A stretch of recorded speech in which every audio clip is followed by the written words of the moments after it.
Agora vamos estudar as leis da radioatividade. O que acontece com o átomo quando este emite certos tipos de radiação? Então, a primeira lei da radioatividade, que é a lei de Soddy, ela se refere à emissão de partículas alfa. Então, quando o núcleo de um átomo radioativo sofre um decaimento, uma desintegração alfa, o que acontece, né? A partícula alfa, ela é formada por 4 partículas nucleares, então seu número de massa é 4, sendo que dessas 4 partículas, 2 partículas são prótons. Então, quando um átomo radioativo ele emite partículas alfa, ele sofre uma desintegração alfa, a massa original do átomo reduz 4 unidades. E o número atômico do átomo original reduz em 2 unidades. Então ocorre um processo de transmutação de elemento, né? O elemento polônio, esse aqui não é polônio, é 84. O elemento polônio, ele possui número atômico 84. Ao emitir a partícula beta, 2 prótons são retirados do interior do seu núcleo. Então esse átomo de polônio passa a ter 82 prótons, deixando de ser o átomo de polônio, passando a ser o átomo de chumbo. Então aqui nós temos um processo de transmutação. Um elemento deixa de ser um elemento e passa a ser outro elemento, né? E nesse processo também, como foi falado então, a massa, o número de massa deixa de ser 214 e passa a ser 210, já que a partícula alfa carrega consigo 4 partículas nucleares. Aqui nós temos uma representação também da transmutação do urânio. Então, o urânio ele tem o número atômico 92, número de massa 238, e ao emitir uma partícula alfa, ele passa a exibir um número atômico 90, então deixa de ser o átomo de urânio, passa a ser o átomo de tório, e a massa deixa de ser 238, passa a ser 234. A segunda lei da radioatividade chama-se Lei de Soddy, Pagans e Russell.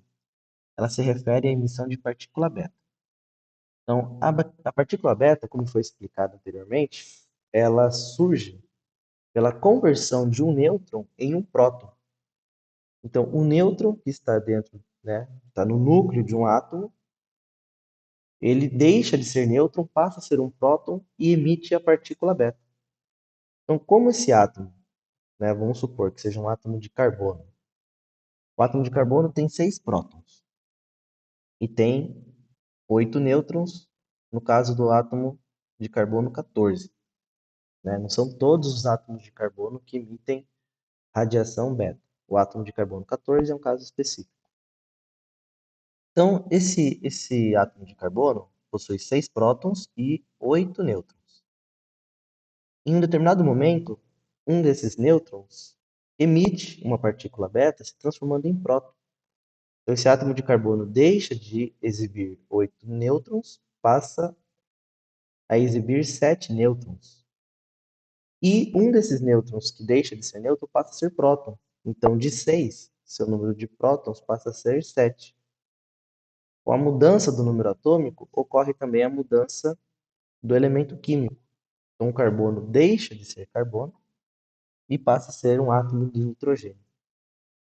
Verifique que a massa ela não sofre alteração, uma vez que a massa da partícula beta é zero. Né? Ela é desprezível com relação à massa das partículas nucleares. O que muda é o número atômico, que passa de 6 para 7. Aqui nós temos uma representação do decaimento de partícula beta. Então, nós temos o decaimento de partícula beta normal, que eu estou me referindo com vocês agora desde o início, né, da aula. Então, o átomo de carbono tinha 6 prótons e 8 nêutrons. Com a emissão de partícula beta, o novo átomo passa a apresentar 7 prótons e 7 nêutrons. Ocorre a emissão da partícula beta, que está chamado de elétron, e um antineutrino.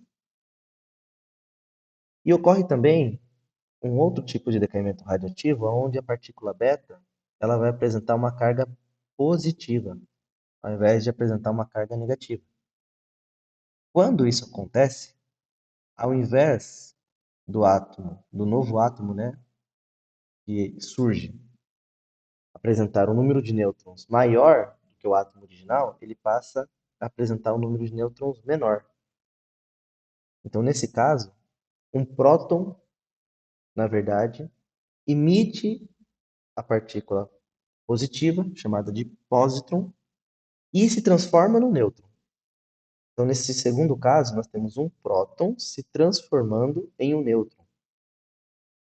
Então, o novo átomo ele passa a apresentar um nêutron a mais do que o original e passa a apresentar um próton a menos do que o átomo original.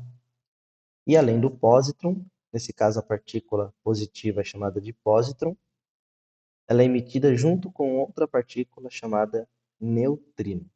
Tá? O pósitron e o elétron, eles são um é antimatéria do outro, né? Antipartícula.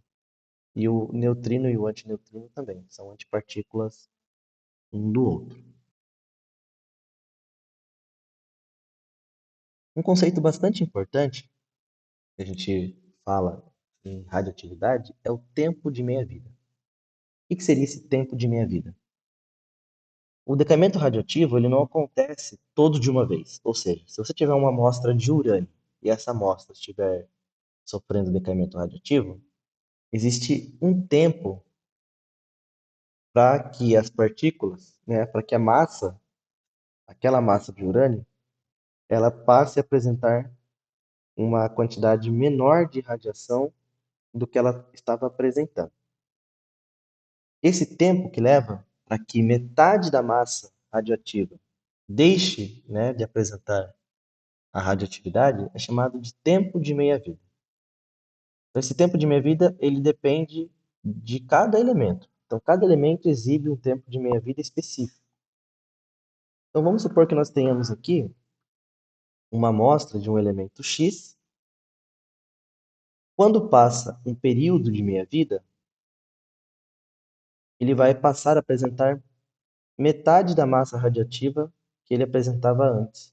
Então, se a massa radioativa é N0, após um decaimento radioativo, um período de tempo, ele passa a apresentar N0 sobre 2, ou seja, metade da massa radioativa deixou de apresentar radioatividade.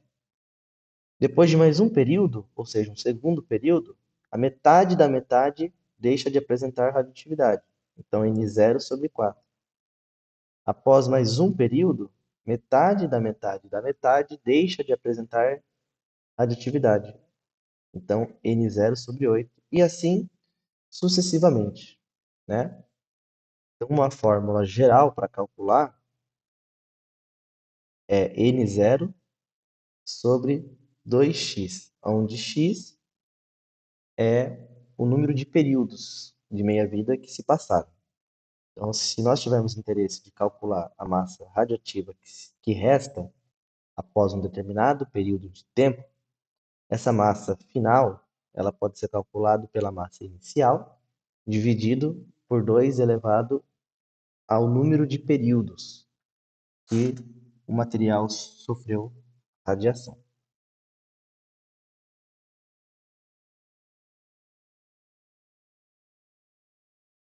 Aqui embaixo está escrito, ó, a cada período de meia-vida que se passa, a massa de material radioativo que permanece na amostra diminui pela metade. Então é isso que eu vim falando para vocês aí em cada período de meia-vida.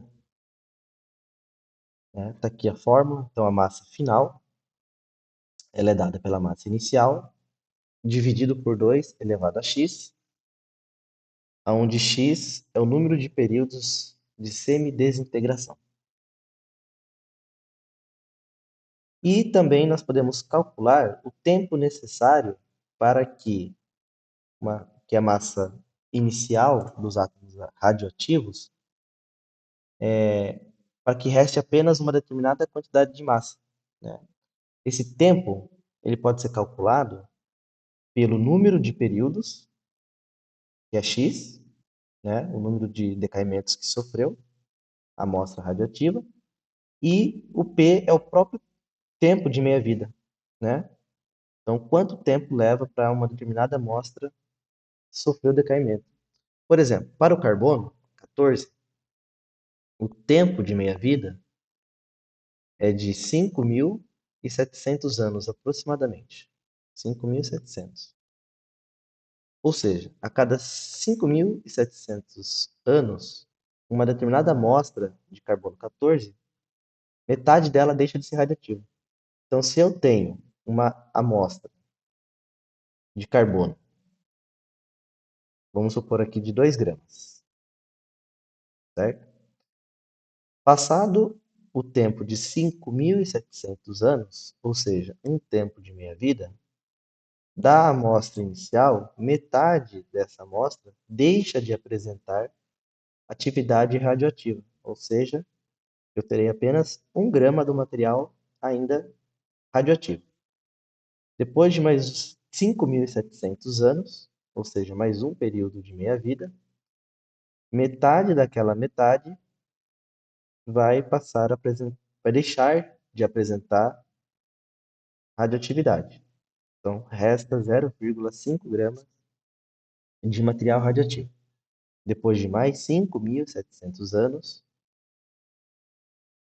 a metade daquela metade que sobrou deixa também de apresentar atividade radioativa, ou seja, restando 0,25 gramas.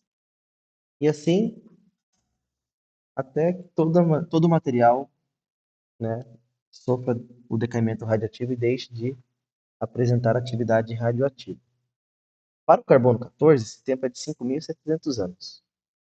Existem outros materiais radioativos, por exemplo, o iodo radioativo, né? Existe um tratamento para câncer da tireoide em que a pessoa deve ingerir iodo radioativo.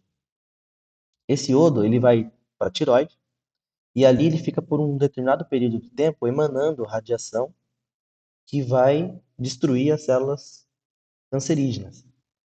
O período de meia-vida desse urânio radioativo é de 8 dias. Né? Então, a cada 8 dias que se passa, metade daquela radiação desaparece. Então, são períodos curtos, né? Faz com que a pessoa não sofra tantos danos pela radiação que ela vem recebendo naquele tratamento, tá certo? Agora, existem outros elementos, como o urânio, em que o decaimento radioativo são milhares e milhões de anos, inclusive. Né? Por isso que acidentes com material radioativo, como, por exemplo, o acidente de Chernobyl, que foi um dos maiores, se não o maior acidente nuclear da história, por isso que a cidade está até hoje sem poder ser habitada. Porque o tempo de meia-vida do decaimento do urânio é de alguns milhões de anos, né? E até que a radiação esteja numa quantidade em que não seja mais prejudicial para a saúde, isso vai levar ainda algumas centenas de anos, né? A cidade de Chernobyl, ela é inabitável por causa desse fato, né? Do tempo de meia-vida ser, ser muito longo do urânio, né? Do carbono 14 é longo também, mas a quantidade de carbono 14, né, que a gente possui, tanto no nosso organismo também como no ambiente, ele não é tão grande, tá? Deixarei um vídeo para vocês com algumas explicações a respeito do carbono 14, que é usado para datação de fóssil. Aqui nós temos um gráfico, deixa eu limpar a tela. Aqui nós temos um gráfico, né, que mostra a curva do número de átomos que apresentam atividade radiativa conforme passa o tempo, né? Então, as curvas de decaimento radioativos, elas apresentam essa característica que vocês estão vendo aí na tela.